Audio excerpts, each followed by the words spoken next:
ang CEO mahimo man no show. Nilinaw ng kampo ni Santa Cruz Davao del Sur Mayor Jose Nelson Tata Sala na hindi kailangan ang personal na pagdalo ng complainant sa isinagawang preliminary investigation noong January 7, 2026. Taliwas sa kumakalat na impormasyon sa social media. Ayon sa pahayag ng kanyang legal team, ang preliminary investigation ay isang yugto ng proseso na pangunahing nakatuon sa pagsusumite ng mga affidavit at hindi pa aktwal na pagdinig ng magkabilang panig.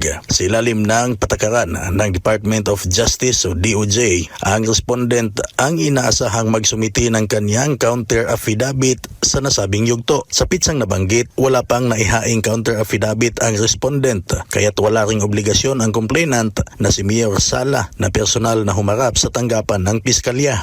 Dagdag pa ng kampo ng alkalde, naglabas ang Prosecutor's Office ng subpoena noong Enero 7. Subalit sa halip na ituloy ang pagdinig, inirekomenda umano ang posibleng pagbasura ng kaso bunsod ng kakulangan ng mahalagang dokumentong dapat isumiti ng kabilang panig. Bilang pag-iingat, naghain pa rin ang legal team ni Mayor Sala ng karagdagang affidavit complaint kaugnay ng ilang bilang ng cyber libel. Sa kabila nito, isa lamang sa mga nasabing reklamo ang tinanggap ng piskalya dahil sa kakulangan ng sapat na batayan sa iba. Nag-ugat ang paglilinaw na ito matapos kumalat ang isang viral post sa social media na nagsasabing hindi umano dumalo si Mayor Tata Sala. Si Mayor Sala sa kanyang unang appearance sa Davao del Sur Prosecutor's Office kung saan inaasahang magharap ang magkabilang panig kaugnay ng 8 kaso ng cyber libel na isinampa ng alkalde laban sa isang komentarista mula sa Davao City. Ang mga kaso ay may kaugnayan sa umano'y mainit na pahayag ng nasabing komentarista sa social media kaugnay ng pagkamatay ni Oscar Dodong Bukol Jr. kung saan iniugnay pa umano nito si Mayor Sala sa insidente,